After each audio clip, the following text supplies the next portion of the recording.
fighter, always have been. In the ring and in business. 30 years of battles, rising, falling, rebuilding. I've made money, I've lost money, but it wasn't until I created Zapata Systems was I able to really climb my way out. But the toughest fight, it wasn't physical. It was watching money walk out the door week after week, whether to vendors charging too much or labor not justifying the revenue. That money stress, it doesn't always stay at work.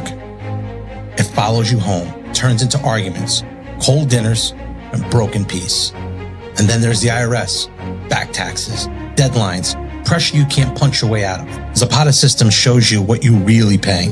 It gives you control, leverage, and savings. This isn't about surviving. It's about winning. You're in a fight.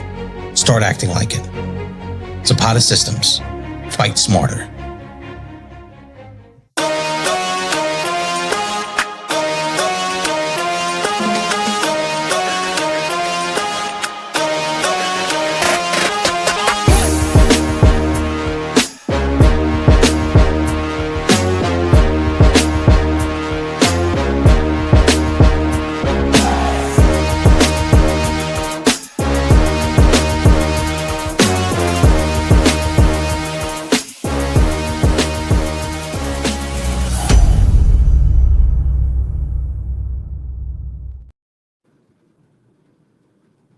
Welcome, everyone. I am Joe Zapata, and I'm with my man, my brother from another mother, Gregg Valentino. What's going on, Joseph? I'm excited to talk to my boy. I love Shawn. He's the one and only, the giant killer himself, Hall of Famer, the one and only Shawn Ray.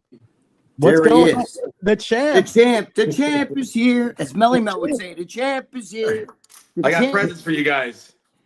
Look at that. Look at the Shawn. It's called the Shawn Dow, Greg. The Shawn Dow. I love that. I love it.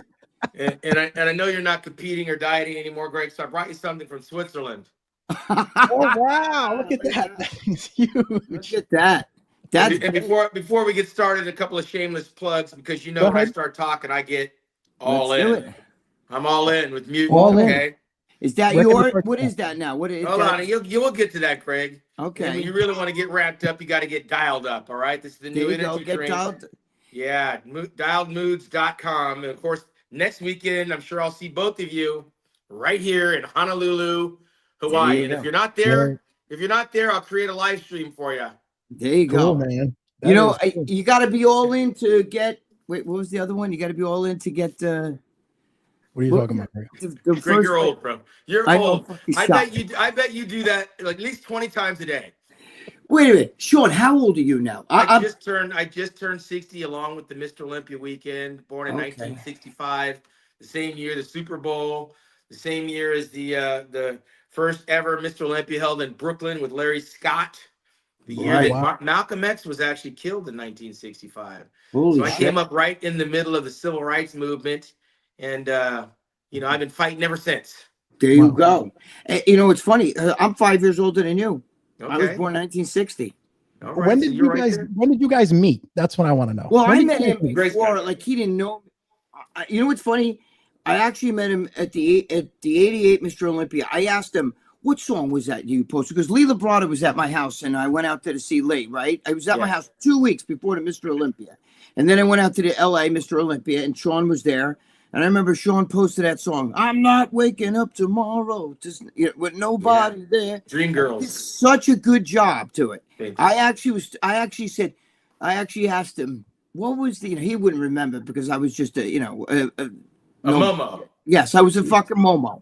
It was a total Momo then. I'm helping you. I mean? I looked like Mike Quinn. I had the hair back and everything. Everybody thought I was like little Mike Quinn.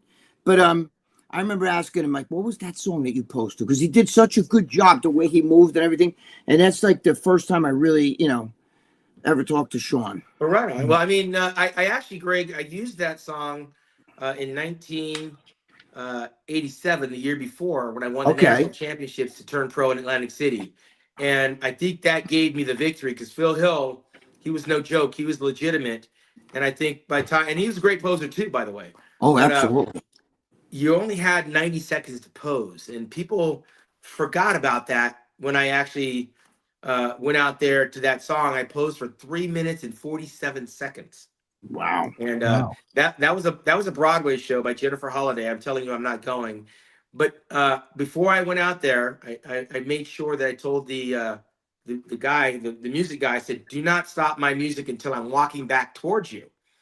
And of course, he became a little bit mesmerized by what I was doing on stage. There was nowhere for him to turn the music down or stop it because it was so fluid. And I think in the back of my mind, I think that's what sealed the victory. When I got to 1988 in Los Angeles, the first time they had the Olympia there, I thought I could work a little magic. Remember, I qualified by getting fourth place in the Night of Champions Right. behind Phil Hill, who won, and he called it Sweet Retribution. I still see Flex magazine where it says Sweet Retribution. I was like, I'm gonna kill him. And then I think it was Robbie Robinson was second and Bob Paris was third, and I got fourth, and rightfully so. I was on a world tour. I'd never traveled before. I was making real money, being the national champion. I was on all the magazines, and I just kind of thought I could guest pose my way into my first Olympia. And the rude awakening was I got crushed. I wound up like 13th out of 23, 24 guys. But in my mind, I knew I wasn't in shape. And when I got out there, I turned left when I should have turned right. And then I pretty much just improvised it and I quit. Like I didn't use the whole song. I didn't like how I was feeling. I didn't know where I was going. And sometimes, when your body is there, everything else comes. But when it's hard to fake it when you know that you're not Right. there. I knew I couldn't Yeah. deliver in the performance, which is what I was known for. I walked off kind of like, it was crappy. But what I didn't realize is the audience didn't know because they weren't there in Atlantic City back a year ago. Right. And this is what hindsight gives you. They weren't there. They had nothing to compare it to. Some of them were seeing me for the very first time. I was young, 22 years old. But I had so much pressure to deliver. And I knew you have to go. I signed the contract. I saw myself in the mirror. I know what I'm looking at. I'm like, holy shit, my body's not popping. I wasn't getting the feedback. I had Lonnie Teeper in my ear. You look better a year ago. I'm like, oh, thanks for the confidence, right? And so I go out there and then I immediately switched over to fanboy mode. Literally. Like we got on the bus to go to the weigh-ins and I looked over, I saw Bob Paris, and I'm like, well, so that's Ron Love. Ron Love won the Nationals like a year or so Right. before. And I'm looking over here, and I'm looking at Eduardo Kawak, this guy's from Europe. Sure. John Brown used to compete against him in the NAP, and I only seen him in the magazines. I'm like, that's Eduardo Kawak. I'm like, Albert Beckles. Holy shit. I'm looking over at the Gladiator, right? Rolf Mueller, who's 6'8". Yeah. And I hadn't seen him before. I just thought this guy's a basketball player, right? But he's a monster. And I just kind of got all like into the fanboy mode. And then I saw Mike Quinn. Mike Quinn won the USA's in 1987 in July, and I won the Nationals in October. And of course, everybody has bragging rights. Which one's more prestigious? Well, at the time, the Nationals was more prestigious. Way more because prestigious. Yeah. we had Lee Haney, Bob Paris, Mike Christian, Phil Williams, and Gary Stridham, I believe it was, before I actually won it. And in the USA's, it was a bunch of also-rans, not very big names. But Mike Quinn won it that year.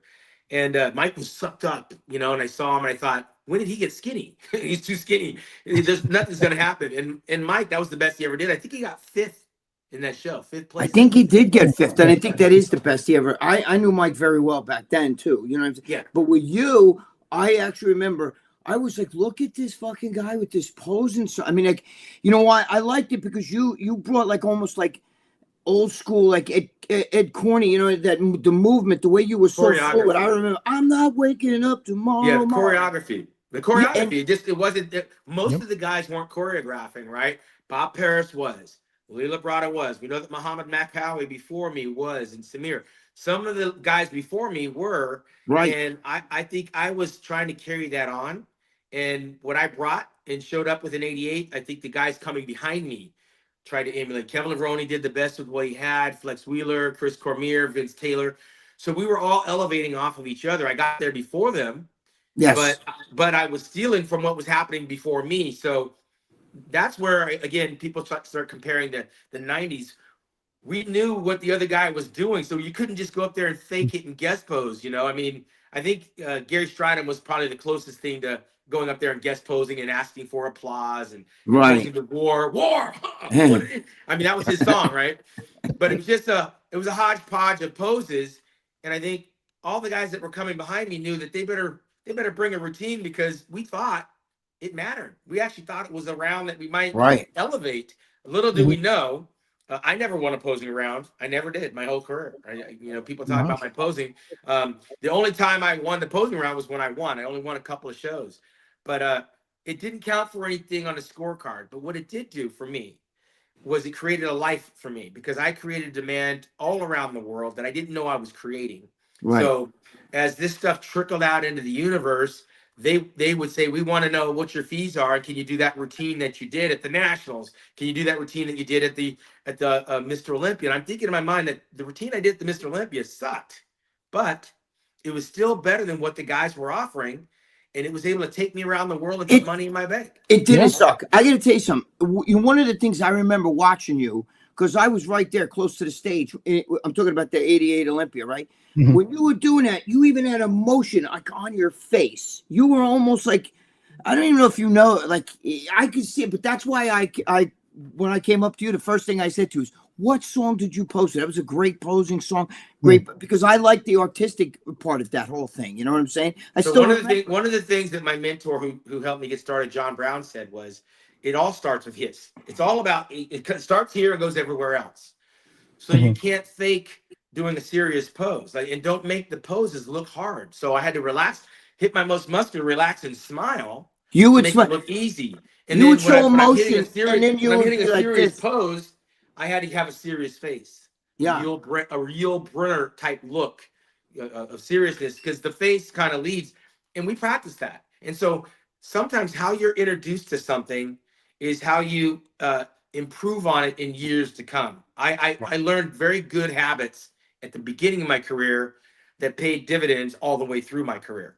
Yeah, Shawn, how did you know bodybuilding was going to be your sport? Did you like football, baseball? When did you know bodybuilding was going to be the sport? Yeah, I didn't. So I love football. I eat, sleep, and breathe it. Nobody could tell me I was too small for football because I was doing so well. Every year I was the most valuable player on my team. And had I not gotten hurt in practice in a playoff round, I probably would have gone on to try to see what I could do in college. But I got hurt my senior year after I had already competed. So I competed in a show and got a second place and a first place. And then I started my senior year of football. But in my mind, I liked what that felt like in the bodybuilding, because I was bodybuilding from January to June. And then when football started in the summertime, I was just lifting. And I played through the football season, but in my spare time, I was in the gym. And when I got hurt in November and the season was over, first thing I did was try to rehab my knee. It was only a strain. It wasn't a tear. It wasn't that bad. So November, I get hurt. I watch us lose my senior year. My season's over. And in my mind, I'm going back to the gym to get back on stage again. And when I went back as a senior, I was going back for the Mr. California teenage. And and good fortune would have it that in 1984, in April, I won that at the Santa Monica Civic Auditorium. And Santa Monica Civic, everyone from Gold's Gym is there. And this is when I started making the pilgrimage to Gold's Gym from Orange County. And now I'm surrounding myself with like-minded individuals. I'm seeing all the guys that are in the magazines I have stacks of at my house. I met Mike Christian. He was the 1984 Mr. California winner. And I think he won the Nationals that year as well. So I'm seeing kind of like what the finish line would look like if I go down this path. The good thing for me was I was looking at guys that were my height. Chris Dickerson was my height. Samir was my height. Tom Platz was my height. I wasn't looking at these mythical people in the magazines that suddenly grow 5 inches and 200 pounds. I thought, all I got to do is kind of grow. So I knew my senior year when I won the Team California and I wound up on a high school magazine and I started getting fan mail, that's the route I wanted to go. And I'd go on to the Team Nationals that summer of 84. I'd get second place. Franco Santarilla would win. Shane DeMora would win. And in 85, I went back to the Team Nationals and I won that title. Now you can't tell me anything. Now I know I'm the best teenager in the United States. And does it go to your head? It does. It totally fits. Well, 19 years old, you were on the cover of Flex magazine. Well, what's her name? I forgot. Well, that was it. So that cover shot came after I won the Team Nationals. And 4 months later, I won the Junior World Championships. Now I'm on Flex magazine, the Bible of bodybuilding, the one magazine I have in my house, right? And now I'm on the cover and I'm in college. So football, I didn't have time to even think about football. I don't even think I watched the game for 3 years, and I blinked, and 1 year later I was a professional. So it happens because the law of attraction. I saw what it was doing for my mentor, John Brown. I saw like guys like Bob Paris and Tom Platz driving a Corvette on Santa Monica Boulevard. I saw all the celebrities in Gold's Gym, and I thought, if I just kind of put myself in that environment, I know it's not going to rub off, but I got to go there and watch how they train, and I got to train like them and train harder than them and feed the machine. So I became a student, and I chose to pursue it because I thought, if these little guys can do it, maybe I could. And I was having immediate success. Now, I got to ask you something. You and I were at dinner one time, and we were working for MD, and I remember asking you a question.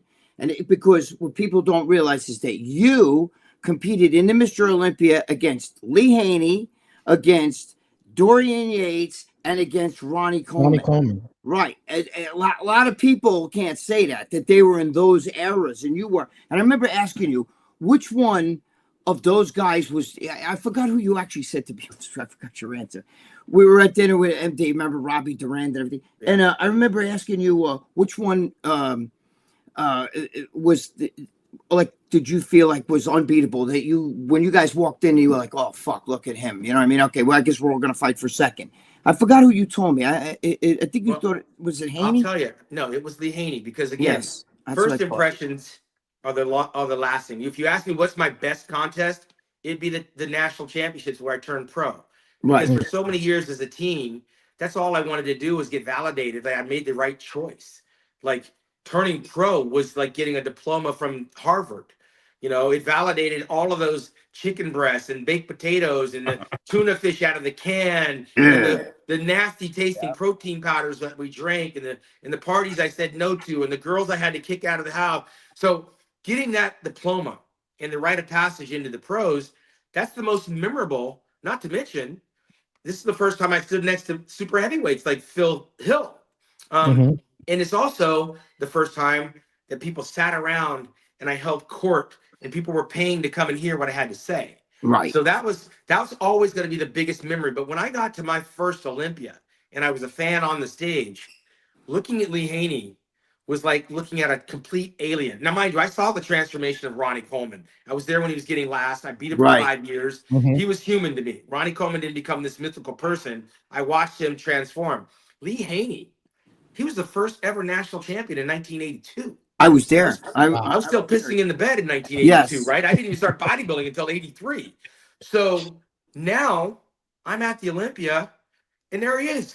Like, I mean, it is I imagine what it's like for a high school player like Kobe Bryant when he went straight into to play with the Lakers, right?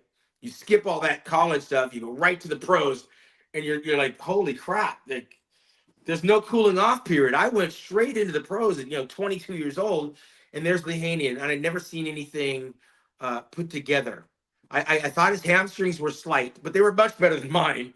Looking back, Arnold had slight hamstrings, but for the time, you didn't even realize it because of all the other shit that was going on. But Lee Haney was the guy that everybody thought was going to be unbeatable.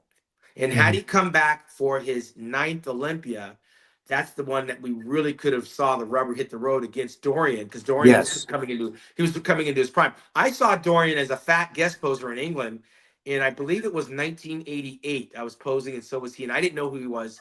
Just a big fat white guy. Because off season, when you're big and fat, you don't really see the potential, right? You're just a fat guy posing. Right. I'm over there as a celebrity. I'm the national champion, right? I'm on the magazines, not him. But he posed with me, and I kind of thought he was sloppy. And, of course, in 1990, I was there in New York at the Night of Champions, where Muhammad bin Aziz, smaller than me, about your size, Gregg, he took out Dorian Yates. So I didn't think anything mythical of Dorian in 1990. I just got third in the Mr. Olympia. A lot of people they forget Dorian got second in that 1990 Night of Champions to Muhammad bin Aziz. And he skipped the Mr. Olympia, and strategically so, because that was the year they drug tested. Well, Dorian was very sucked in at that. I was there at the Night of Champions. I remember talking to Dorian. His cheeks were so sucked in. I think he overdieted. I mean, it was his first shot, and it's normal. Like, you overdo everything your first time out. But he qualified for that 1990 Olympia the same way I did in 1988, even though he lost, because I think the 90 champions, the top 5 qualified. I was 4th when I qualified. But in 88, I chose to go ahead and go, and I got served up a bunch of humble pie. Dorian sat out 1990. So think about it. From May of 1990 all the way around until you get all the way back to 1991, Dorian shows up at Lee Haney's last Olympia. He's a different Dorian Yates. I won the Arnold Classic in 1991. 91. It's the only thing I have in my existence. It's right there. 30 years later, right? 40 years later, that trophy. I don't have anything as old as that. But in 1991, a lot of people forget. I won that. I did the Olympia in 1990, September. Right. September of 1990. Then I jumped right back on the horse and did the Ironman. In 1991, I went straight to the Arnold. So I did the world tour, went back and won the Arnold Classic in 91.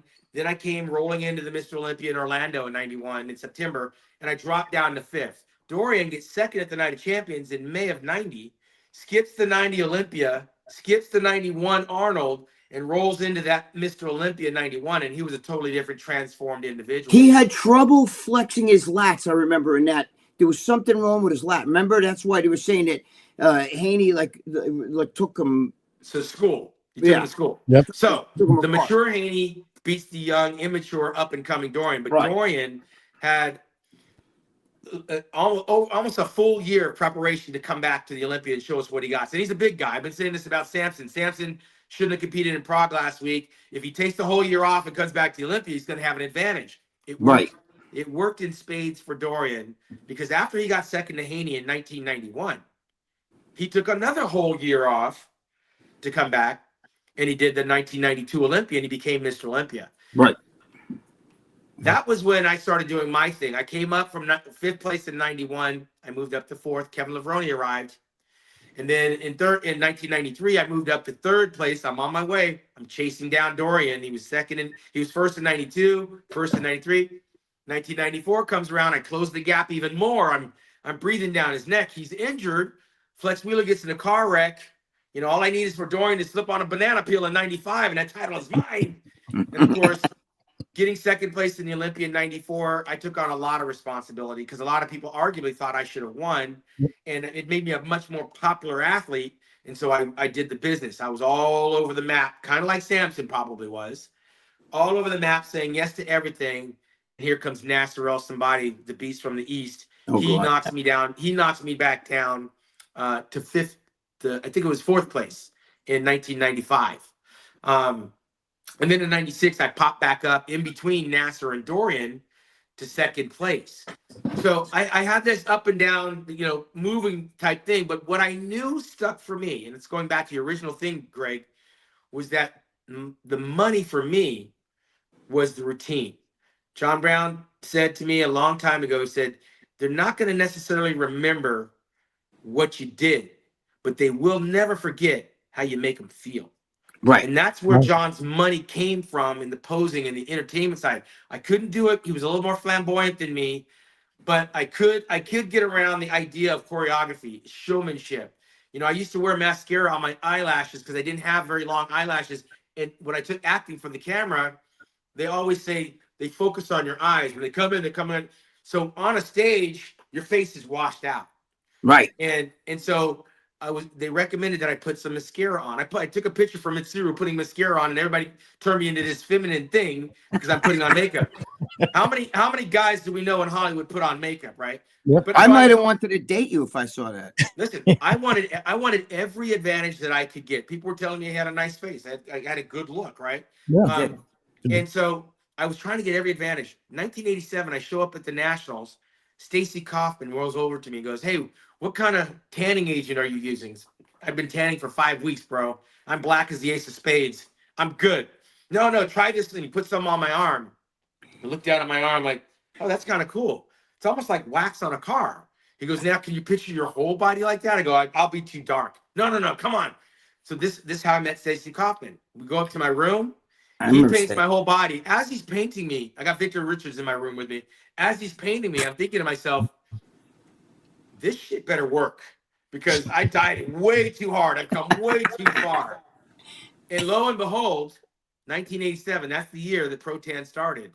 And I've been rocking with Stacy Kaufman ever since. And there was not a show or an appearance I would do. And this is not a paid endorsement. I don't get paid by Pro-Tan, but there was nothing I wouldn't do without putting that Pro-Tan on my body. I'm a promoter now. They're my titles. They're one of my sponsors for all of my athletes. I swear by it. But to watch where he came from with that product, not by my endorsement, I think everybody that's used it kind of came away with the same feeling that I had. Like, holy shit, I won the show. And I had to think in the back of my mind, I have to give that a little bit of credit.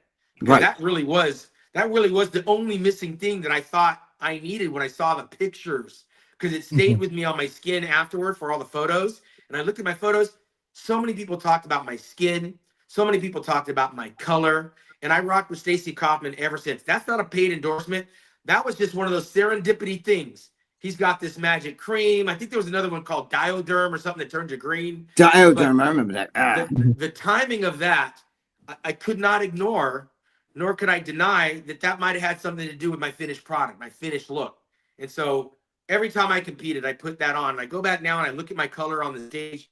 You never once are you seeing color dripping on me, streaks. You don't see me too pale. And I see it with other guys sometimes. It's the last things. A lot of the Europeans, they'll come to the show, never see any sunlight, and then they'll put some crap on their skin and it looks like mud. Right. I watched Lou Ferrigno and Dorian Yates just melt on stage, and even Raymond Dino last year at the Olympia, it just was melting. But that's another thing that I was paying attention to detail: the mascara, the tanning cream, making sure that in prejudging my posing trunks were different than the finals. So when I saw a picture of myself, I knew exactly when that picture was taken. I look at Lee Haney, and I look at Lee Labrada, and I look at Samir Banu. Almost 95%, they're wearing the same color throughout their entire career. I see Lee Labrada, and I see Lee Labrada wearing brown posing trunks, literally throughout his whole career. Lee Haney, red, throughout his whole career. Samir Banu, black. So one time I saw Samir in a pair of yellow ones, and I was shocked. But those are the things that I pay attention to. I know if I wear the red ones in the morning and I wear the blue ones at night, I can tell what I look like. And if I do it in 1990, I got to change the colors up in 91, 92, 93. So I can look and see, oh, I remember I wore purple in 91, and I posed it In the Air Tonight with Phil Collins. I wore blue in Helsinki, Finland in 1992. This is me at 60 years old, recalling what I was doing in my early 20s. Because I was very meticulous about the overall look, song selection, posing, choreography, all that. You know, Shawn, I was going to ask you, you had mentioned one time that your diet, that you didn't count macros, you just knew what your body needed. Is that true? Well, I didn't know. I studied what people were doing, and through trial and error, I kind of just deduced, the chicken, the tuna, the fish, the ground beef, the pasta, the brown rice, the fruits and vegetables. I mean, these are bodybuilding staples. It doesn't matter how you get them in your body, but you got to get them in. And I would eat my dinner for breakfast, my breakfast for dinner. Didn't matter what time of day I'm eating my egg whites, as long as I'm eating my egg whites. But you were your own guru back then. You didn't need it. Today, these guys, if a guru says take ass hair in a capsule, these guys will do whatever the fuck they. But back then, none of those guys. Lee Haney used to say to me, "I can't eat baked potatoes because they bloat my lower intestine, so I eat rice." And he knew. He knew. Took responsibility. I took responsibility because, I compare what I did as art, and I thought the guys before me were artists. I knew Lisa Lyon, and she was very artsy and very artistic. Tegan Cleave, a very artsy type person. This was my art. This was my music. So think about making music back then in the 80s and 90s. These artists would make their music. They would sing their tracks, their background. They come out on the leads. When you take control over your product, through trial and error, you'll find out what works, right? Like, if I'm sick of eating steak, I'll switch over to ground beef. If I'm sick of eating ground beef, I'll eat ground turkey. If I'm getting sick of the turkey, I'll eat fish. I didn't need someone to tell me what I needed to eat, when to eat it, how much to eat. And today, the amount of bullshit I hear the crap that I see, and these guys are paying these guys money. Ridiculous money. It God. drives me nuts. Ridiculous money. You don't know that. First of all, everybody knows certain foods. Everybody's different. So certain foods bloat other people. Jay Cutler doesn't like fucking oats. Oatmeal. He'd rather eat cream of rice. You know what I'm saying? But he knows that because he did. It's not, he didn't need some guru to tell him. I think the gurus are killing the sport, and just add more drugs. You know what I'm saying? Like it's ridiculous. I agree. I think what we're missing is the individuality that I long for. It's almost like when the musicians were complaining about what is that type of sound that they make when they alter their voice? Like acapella? No. What do you mean, like when they come in and they change the sound? Anybody can make music. You don't have to know how to sing to make records, right? You can alter the sound. I like singers. I like Gladys Knight, Celine Dion, Mariah Carey, Whitney Houston. Christina Aguilera. Right. When they sing, I was thinking of auto-tune. Okay. So you see them singing because they have a voice. They have a trained voice. When you saw me competing back in the day and the guys before me, when I saw Arnold Schwarzenegger, I wasn't thinking, who's behind Arnold? When I saw Ferrigno, I wasn't thinking, who's behind him? The people that were good had good training partners, right? Like I worked out with national champions. I trained with Melvin Anthony. I trained with Richard Jones. I trained with Troy Zucolato, with John Brown, Tavita Ahulele. He won the California out here. I was working out with bodybuilders. And then we'd go in the posing room, give each other advice. We all go out to eat. We're all eating the same shit over at Sizzler or Red Lobster or whatever. We're eating the same stuff. There were no secrets to how to get there.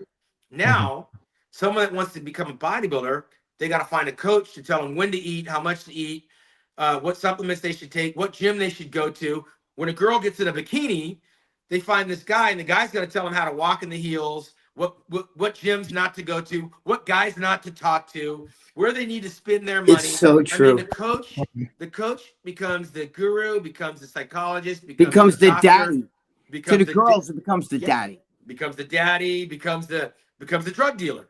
So where's the fun? Where's the journey? Where's the exploration? Holy shit, I did it. Like I felt a sense of accomplishment because what I was getting was what I was giving. And I didn't have, I'm not patting myself on the back that I don't have anyone to give credit to because I was inspired by many different people. Right. Remember, I wanted to be a bodybuilder, but through bodybuilding, I became a writer. I became an author. I made videos and DVDs. I was a television show host, a color commentator, a bodybuilding promoter. I put on muscle camps around the world. I put on golf tournaments for charity. I became a lot of different things because I wanted to be a bodybuilder. Right. And the one thing I remember is choosing the food that I ate. I wasn't measuring my food. I pour in the oatmeal, put the water in, and eat the quantity that I thought was good for that setting. But I can't imagine keeping a diary of all the shit that I do every single day, like an accountant, how many calories I'm eating, when I'm eating. Some of these guys, they'll piss in a fucking a tub to see how much urine they pissed per day to tell their coach, here's how much water should I drink? Here's how much I pissed. I think you need, back in the day, even when I did my compete, but that was a long time ago, you need an objective eye, somebody to keep you legit.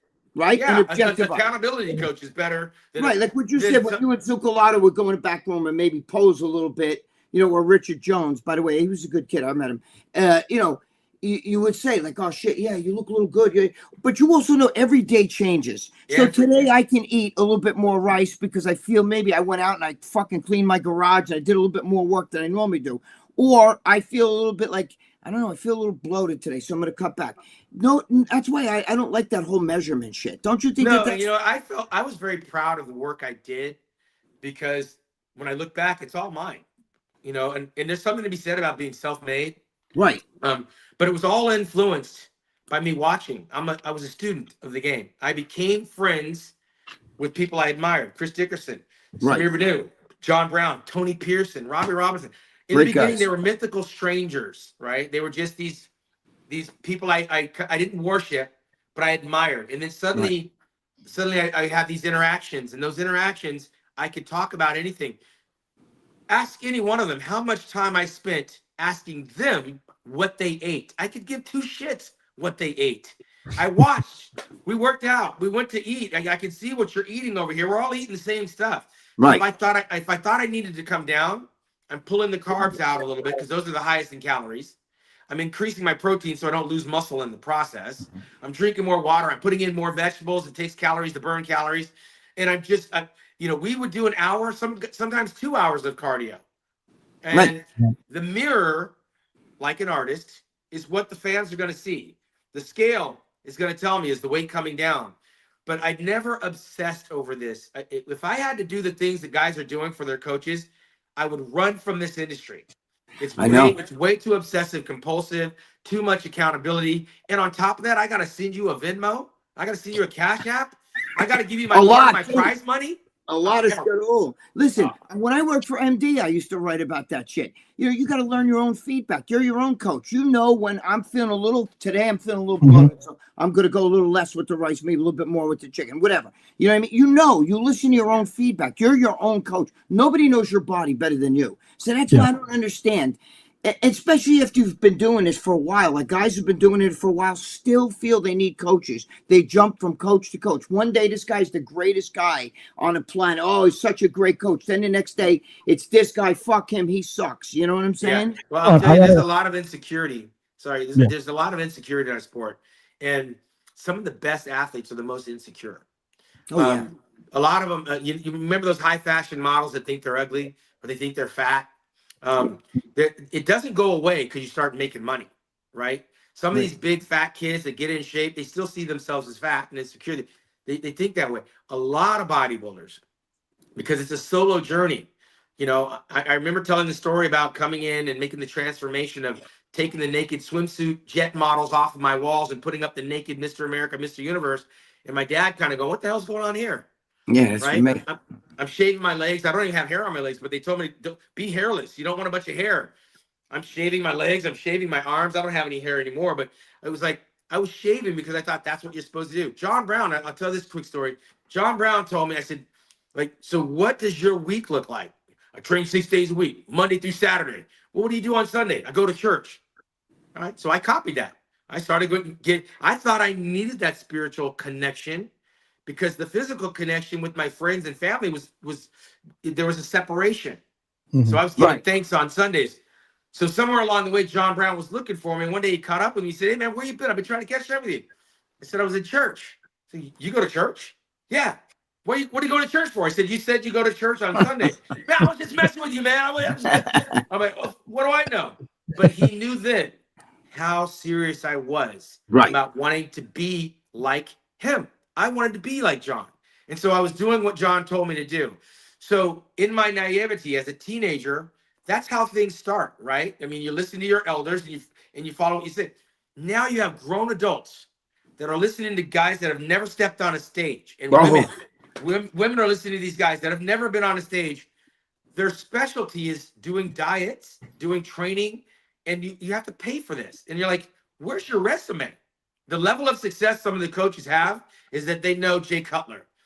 They were in the locker room with Ronnie Coleman. I went to high school with Flex Wheeler. They're not even qualified, but they got a great IG page. They got some following, and they have the label coach, trainer. And I just wish we can get back to a place where we see the artists. Here's where the artists come from. They come from taking their own path. Lee Priest started at 13 years old. He was working out with his mom. Right? And he left home and came to California, Venice Beach. He could have been 20 years old by the time he got to LA. Victor Richards, at 20 years old, you would have thought he was training for 10 years. He came from another planet.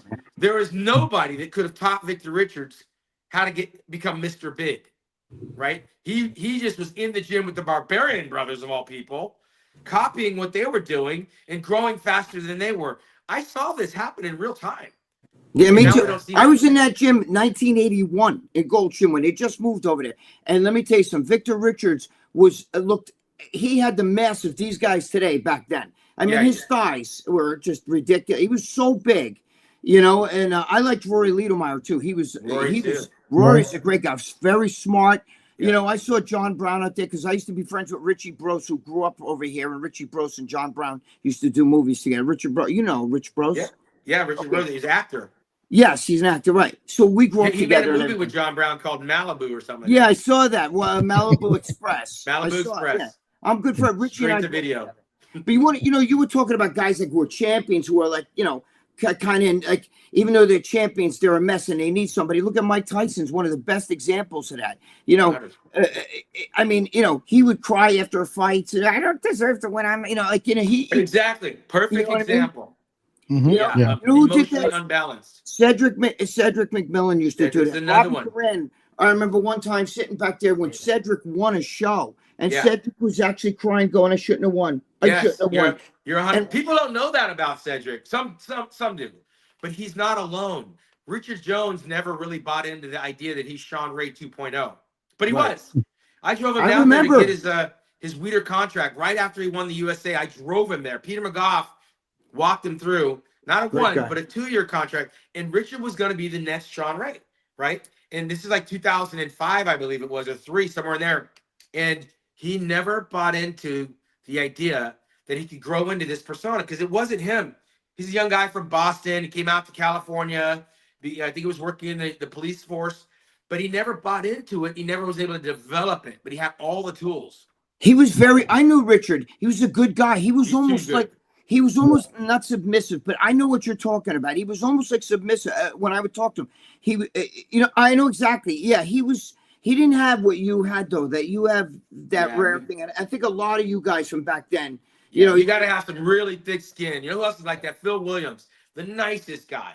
He's a historian of bodybuilding. Oh, I love Phil Williams. Yeah, way too nice to have a long career, right? He kind of was kind of a drifter a little bit, but he never really settled in. But he's one of the few guys that won the USA overall and the national overall. And he was there, I think, when Lee Haney won the Teenage America. I think he was placed in that class. I'm pretty sure he was in that show too. Yeah, Phil was the truth. He was the truth. That's when I won the Teenage Nationals in 1985 when he won the USA and Nationals. Yeah, Shawn, I wanted to ask you. It's a hot topic lately. Sports evolve. They evolve every day. Where do you stand with AI, judging, like with Matt from Discord? Yeah, no, I don't buy it.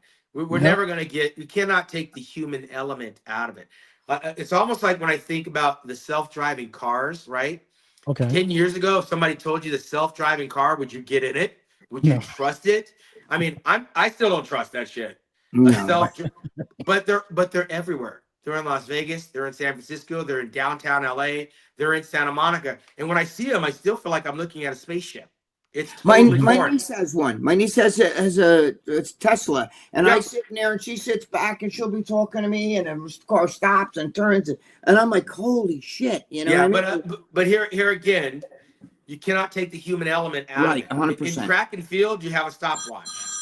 But here's what I think we should do, and I'm surprised that we haven't. And I fought for this when I was competing 20 years ago. That it should be digital scoring. There should be no conversation. Listen, in real time, when round 1 is over, American Idol or whatever, you press the button. You got 1 through 10. I'm pressing, and it's the law of averages. It's transparent. There's no shuffling of papers and pencils and phone calls or any of that shit. There's no conversation. Press the button. You got 1 through 10. You got 5 judges or 8 judges. You take the average of the score, and it's in real time. When you get to the tie, that's when you come back to the confirmation round. Bring them back out again. All right, you're tied with this guy. You're tied with that guy. Let's see those 3 together because they have the same exact score. Process of elimination. But we should be in that digital age. Everything else is in the digital. What is not digital is not transparent as far as I'm concerned. Okay. And we are there. You're talking about AI where there's no human element. That's not going to work because humans run the industry. But what can work, if you watch a gymnastics routine, how long does it take for you to see that score? Right. It's like seconds. Yeah. And when you run a race, 0 to 10, 0 to 100 meters, it's instant. In boxing, literally, they have a CompuBox, box, right? In real time. At the end of the round, you can see who threw how many punches. You can see how many landed. Bodybuilding in real time is much slower than professional boxing. If they can give you a punch count after a round and give you a total punch count after a fight in seconds, why can't we get a total of scores digitally inputted by our judges that show up on a monitor that the viewing audience can watch. If they don't want the viewing audience to watch it, then at least have it there on the main head judge's table. But I think that's only discussion should be is if we got a tiebreaker and we got to bring some guys back up. I think that's because bodybuilding's run by people, if you know what I'm talking about. And I just think that it's wrong. I think that, first of all, social media has destroyed bodybuilding. Now they're giving out pro cards. When you got a pro card, it was like, I got a pro card. Today there's chicks like, yeah, I'm a fucking IFBB Pro. You know, I've been training for fucking 2 years. You know, guys are fucking IFBB Pro. It's like everybody's an IFBB Pro. It's on their Instagram. Well, let me tell you something about that, Greg, because at the end of the day, it's a business. I understand that. For many years, it wasn't. And you had volunteers. You had bodybuilders that would do this for free. They'd go to Gold's Gym. There wasn't a pro card in their future. They just wanted to train at Gold's Gym. Yep. I said this on the podcast the other day with Bob Chick that Ronnie Coleman was adamant in my last Olympia at the press conference that in 1992, he didn't get a dime. He didn't get $1. 1993, He didn't get a dime. He didn't get $1. And he went all the way up until he started making money when he won in 1998, right? Mm-hmm. And I thought, what an opportunity in 2001 when he was about to win his 4th Olympia title. What an opportunity for him, instead of talking about what he didn't get when he was a pro bodybuilder in the Mr. Olympia. What an opportunity that would have been for Ronnie Coleman to say, hey, you know what? I was that guy that got nothing. And I sacrificed to come here so that the Olympia organization and all of you guys can make money. You're adding pay-per-view. You're bringing in the prize money. We got guys that are making nothing. It should have been Ronnie Coleman that was arguing for everyone to get money. But what does that have to me? I'm on my way out. I'm done. I made my money. I'm finished. And I'm arguing for the guy that's going to walk away with nothing in his pocket. But here's what he has to do. He has to qualify for the Mr. Olympia. He has to go to the fucking press conference. He's got to be there for the athletes meeting. He has to be there for the Meet the Olympians. Right. He's got to go to the prejudging. And he better come back for the finals. Those are commitments that don't guarantee he walks away with $1 in his pocket. If he's 19, if he's 15, if he's 20th, he's going to leave with nothing. Yeah, but what does that have to do with, like, giving out so many pro cards for and making? Let me tell you, Greg. Let me tell you. So what it has to do with is that pro cards aren't free. Right. Everybody pays to play. So you're paying the federation. The individual promoters are not responsible or liable to offer everybody prize money. Right. In my show, I have a bikini contest and I have a physique contest. By rules, I only have to give away 3 prize money, 1st, 2nd, and 3rd. Right. So I'm giving away 1st, 2nd, and 3rd. If the athletes don't see that they have the power to change things as a unit, they will never change. So we're over here, old men, talking about how many pro cards there are because we don't know who these people are. Everybody's got a pro card. Everybody. The athletes seem to think that's a great idea. It's a pay because they want the pro card. They don't love it. Everybody wants the pro card. You and I think it's watering it down, but today's athletes, today's pros, they don't mind. And the amateurs looking for the pro card, they just want to change their Instagram handle. All right, but let me throw a curveball there. Today, social media has made the guys who don't compete the fucking. I mean, look at these Trend Twins. You could put the Trend Twins in a booth and put that Mr. Olympia kid that just won. What the hell's his name? Derek Lunsford. And the booth for fucking the Trent Twins would be around the corner out the fucking door, while the booth for Mr.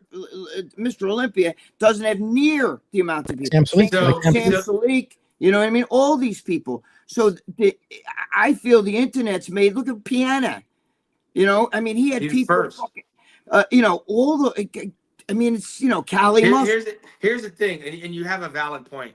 Either you try to fight that, or you have to embrace it, because the people that fight it, you can't fight it.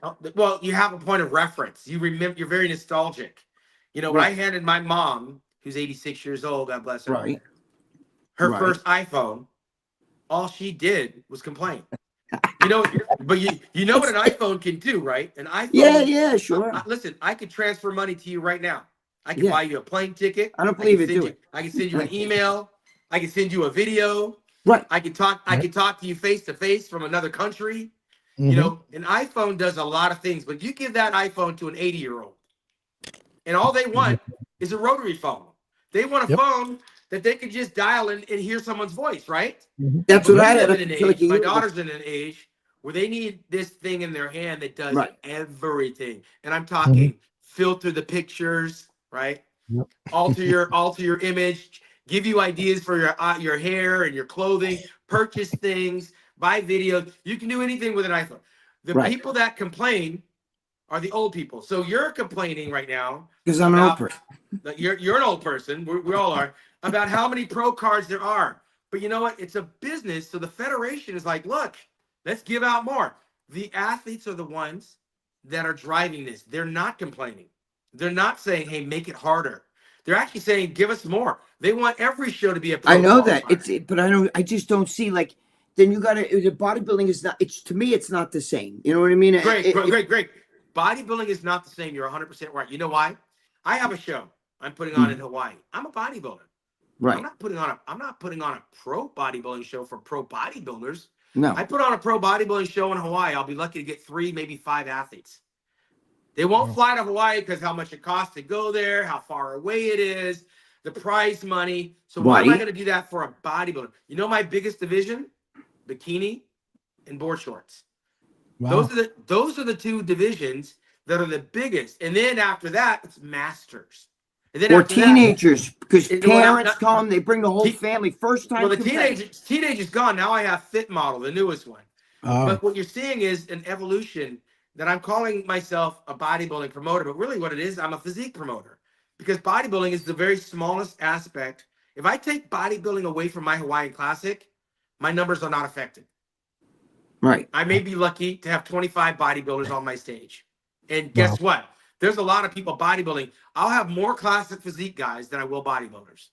But you're smart because, see, listen to me. If you run a big pro show, the chances of you making money are not as big as when I used to promote shows for the NPC when it first started. I was there before Steve Weinberg. I left, and when Carl Campagna was our district chairman, and me and him did get along. And then I left. Steve Weinberg took my Atlantic states, and I'm good with Steve. There's no problems. What I'm saying is, but I was in the NPC when it first started in 1984. But what happened was, because I used to compete myself, but in the AAU. Now here's the thing. When we would run shows for first-time competitors, like novice type, they bring their parents, their grandparents, their kids. The audience gets packed. They still do. Right. But for a guy who's a journeyman competitor, maybe his wife shows up. You know what I'm saying? Like, you don't get the audience that you got. When we would run those shows, man, we would get 1,500 people in a small auditorium, and we were making Scott doing that, you know? Yeah, it was a good time. I want to be respectful of your time. I know you got to run, Shawn. Just one quick thing about the Olympia that just passed. What did you think about Nick Walker playing 6th, coming in 6th? I had him in 8th.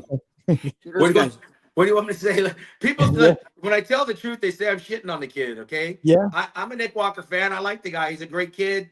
I like his Instagram handle. He seems to have his head screwed on straight, even though sometimes it goes sideways.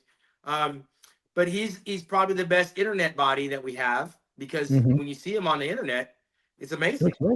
By himself, he's like, holy shit. He's like Victor Richards, right? It's like, wow. But when you put him on stage with physique artists, you start to see the chinks in the armor. He has to be 100% to be in the conversation. He's a good bodybuilder. He won the New York Pro Championships 3 times. He's won that show. He won the Arnold Classic Championships. He was 3rd in the Mr. Olympia. He's coming off of a 5th place. I was 5th place 3 times in the Olympia. He's not done by a long shot.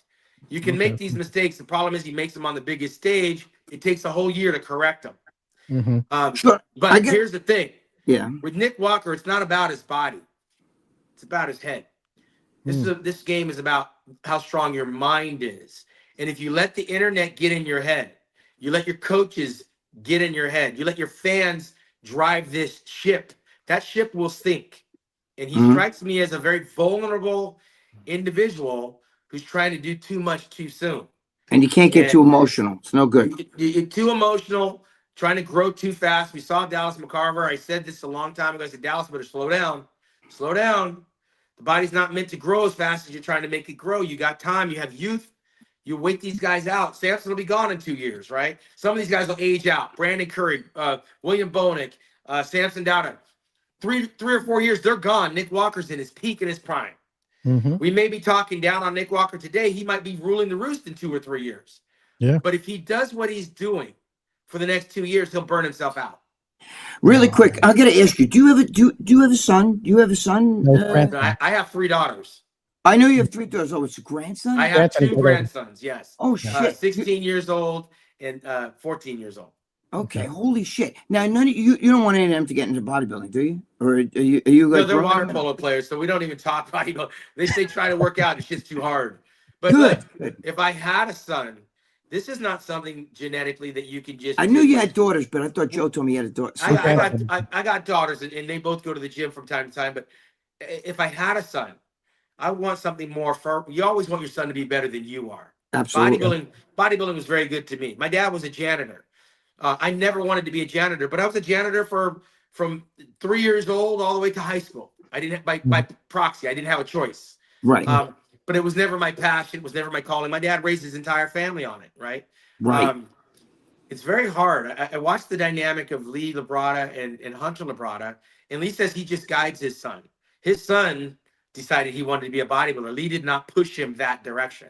His son trains with other bodybuilders, comes to dad a little bit for some polish, some small advice. But Lee doesn't control Hunter. Lee didn't direct that ship. Sergio Oliva became a bodybuilder long after his dad was an old man.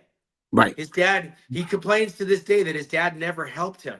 Right. Well, there might be a good reason his dad never helped him. His dad maybe never wanted him to be a bodybuilder. That's what I heard. Because it's not for everyone. Right. So you have these exceptions in Hunter Labrada and Sergio.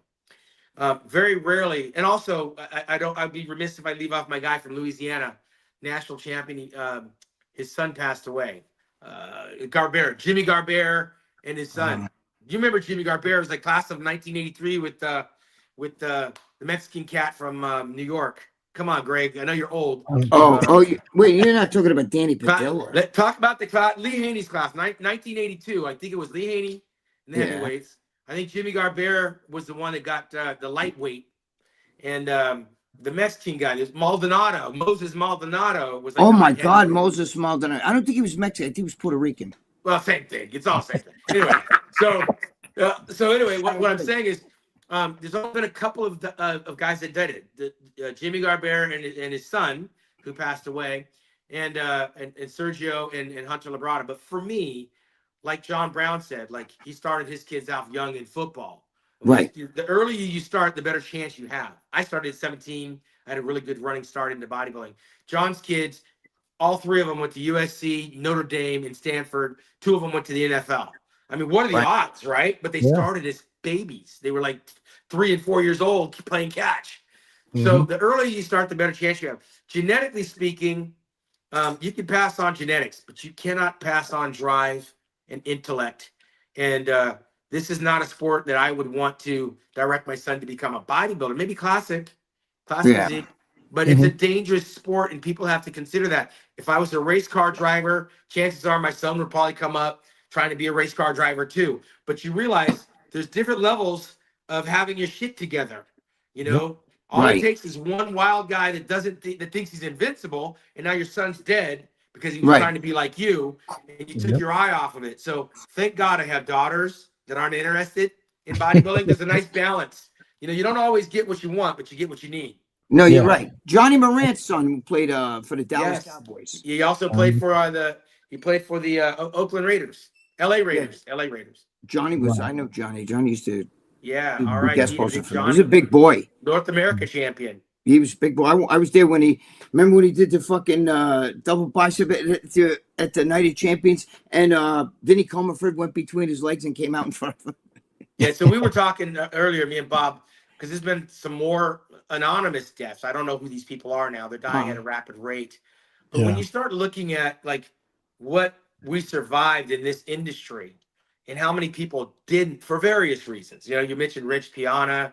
You know, I start thinking about Nasser El Somebody, Mike Matarazzo, Paul DeMeo. Paul DeMeo, Tanya Knight, right? Like Tanya Knight. It's amazing the footprint, because when I came in, You know, I remember the photographer, Gregg, shot Artie Zeller. Artie Zeller. Oh my Artie God. Zeller, Yeah. Don the Ripper Ross, Don Ripper Ross. Yeah. Lisa Lyon, Kay Lisa. Baxter, Nicole, Hey, Baxter Wick. Nicole from New York, Nicole Bass. Nicole Bass. Nicole Bass. Fuchs, what was her boyfriend's Bob, name?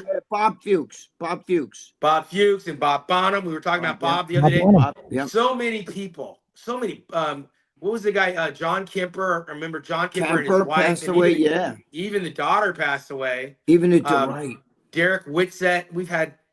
It's all so fresh in my mind because I've always been a historian of the game, and so many people, including Steve Stone, the late Steve Stone, so many people that started on this journey didn't make it this far. And turning 60 to me, I become more aware of mortality. And so when you start talking, when I want my son, well, it depends on like what age is he? Is he 17? Like I was, I would have a plethora of information and a laundry list of a memorial of people that didn't survive this. It's more dangerous than you think. It's not about just lifting weights anymore. And if you're looking to be the best at something, sometimes there's certain risks that you have to take that other people aren't willing to take. And for me, part of why I got out of the game is because I felt like I'd gone as far as I can, unless I'm willing to take the next step and put my life on the line. No good, for something that I don't think, with Ronnie Coleman in front of me, was going to ever be attainable at my size. Muhammad McCowboy is dead for one reason. He was trying to dry out after the 92 Olympia. Right. Because they told him he was holding too much water. And he dried out so much that he had a heart attack and died right after he won in Holland. He died winning a show. Right. $10,000 and he's dead. And he's ripped to shreds. And there was no coming back from that.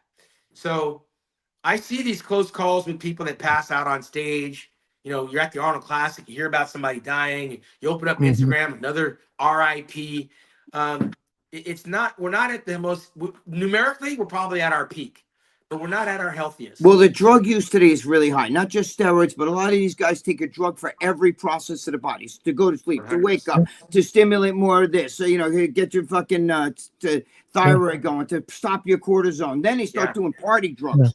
A lot of them do party drugs or head meds. That's what killed Bob. Well, none of that has anything. None of it has to do with the federation. Federation, you can't put that. No, it has nothing to do. No, it has nothing to do with bodybuilding federation. Yeah, it's the dumbing down of our athletes. The people coming in the game are it's getting the person. With all of this. Yeah. The wellness movement.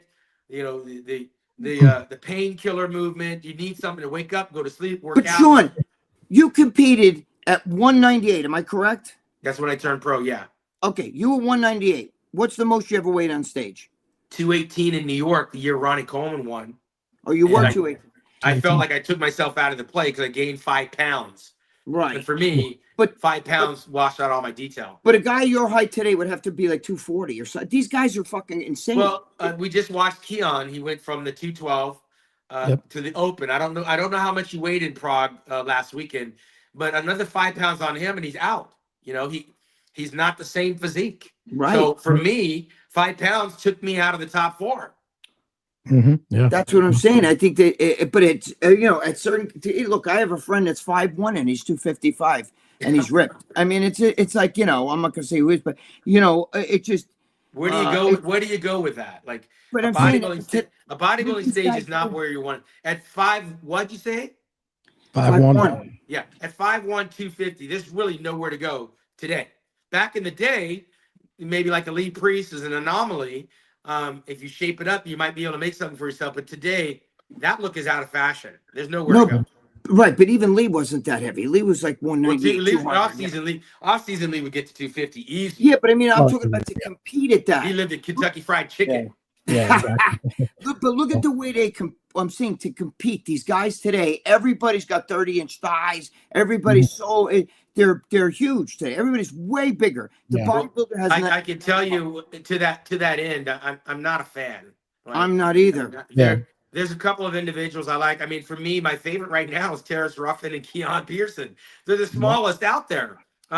Samson is a great representation of what a big guy looks like, similar to Lee Haney with better legs and better calves. But even Samson has got to be careful because his skin is a little thick and he's got to be 100% in order to beat smaller guys, my size. And if he's off, he's going to get beat by all of these guys and go the other direction. So he has to be very selective about what shows he chooses. But you know, classic physique has won me over because that's where I come from. I said a year ago that Chris Bumstead should be Mr. Olympia. If he win in the Open, it would change the dynamic of what judges are actually looking for. Maybe put the genie back in the bottle a little bit. Right. But as long as the judges continue to over reward size, even these small guys that have too much, you know, 5'6" and 250 pounds is not a good look. You know, Nick Walker for as good as he is, you can't over reward that size. You got to mark it down when it's not quality size. Yeah, that's what I'm saying. Even girls today, these girls, you got girls today with fucking, I mean, look at Corey Everson. Corey Everson couldn't win a bikini show today. You know what I'm saying? That's also evolution. I mean, it is, but too much drugs. When you compare bodybuilding to, like, let's say the NFL, right? Can you imagine how pissed off somebody like, I don't know, Emmitt Smith or a Franco Harris, like a real running back from back in the day? You imagine how pissed off they are when they see these guys getting these $20 million running back contracts and they're running out of bounds and they're, you know, missing games because they're injured. I mean, the evolution of our sport, there's more money there, so you got to pay the players, but there's also more risk, so the players know when to sit on the sidelines and when to take themselves out of the game. In bodybuilding, there's more money and people are willing to take more risk, but the trickle down effect that I want to see has not arrived. I see the rich getting rich, the top of the food chain. They're the ones, first, second, and third. Everyone else is still starving. Yes. So whatever progress we're talking, it's great that the Arnold Classic 750,000. How much is the guy that's going to get 8th place going to get? How much is 9th? How much is 10th? If there's a relative pay scale, then I would imagine that 10th place has got to be somewhere around 50 grand. That's not even bottom pay for a major leaguer who sits on the bench all day. But what I'm saying is real money has to have a trickle down effect. Otherwise, it's a winner take all. If you're going to give away $250,000, $750,000 to one guy, then I would imagine, since it's an invitational, that the last guy is going to get $50,000. When it comes to the Olympia, with the prize money going up, it looks very attractive. But again, I told you, Ronnie Coleman would have served the sport better when he was on top, arguing for the people on the bottom, because he was that guy for 5 years that walked away with nothing. Yeah, and his voice was louder than mine. Because he was at the top of the food chain. So until the athletes start arguing, not about the prize money for first, but about participation money, then the promoters will have to start paying everybody. Until that happens, we're always going to be that sport of winner take all. I don't think it will happen. But also one of the reasons why I think the guys are taking more shit today and more doing stuff is because A-Rod's the perfect example. A-Rod was already a superstar, already hitting home runs, already winning MVP, and he took the Babanya. And the reason why he did, he said, he talked to Michael Kay about it, and he was saying, when I was a kid, we were poor. He used to have to go over another friend's house just to eat sandwiches and stuff. And his mother would come home. She was a waitress, and she'd have an apron. And she'd dump the apron with piles of quarters. And he used to think, wow, look at this, Mom. We got a lot of money. And the mother was like, trust me, that's not a lot of money. So we always had this fear that if I don't produce at this level, if I, God forbid, I just slack a little bit, I won't be able to get paid the way, So he did it, like he said, I did it for the money. I did it to stay being number one. And that's one of the reasons why I think these guys, they want the money, so they're willing to do or whatever it takes. So now you got guys 250, 260 ripped, when back in Lee Haney's day, Lee Haney wasn't even that big. You know what I'm saying? Yeah. Yep. All right. Well, Shawn, I know you got to go. So thank you very much. When is the Shawn Ray Classic? November 8th? Shawn Ray Classic is coming up November the 8th, right here in Hawaii. And what's those supplements you were showing us? What are they? Dude, this is Mutant. You got to get all in with Mutant. I am mutant.com. This is our pre-workout. Okay, all in, baby. Yeah, baby. Get all in with that. Make sure you dial up your energy by drinking the Dialed Moods energy drink. We'll post it on there too. We're going to post it up. Thank you so much, Shawn. We appreciate it. There he is. One of the greatest. Greatest of all time. Thank you so much. I love you, bro. All right, man. Take care. Thanks. Started from nothing, Jersey streets we owned it. Jay-Z pumping iron, bodybuilder coding.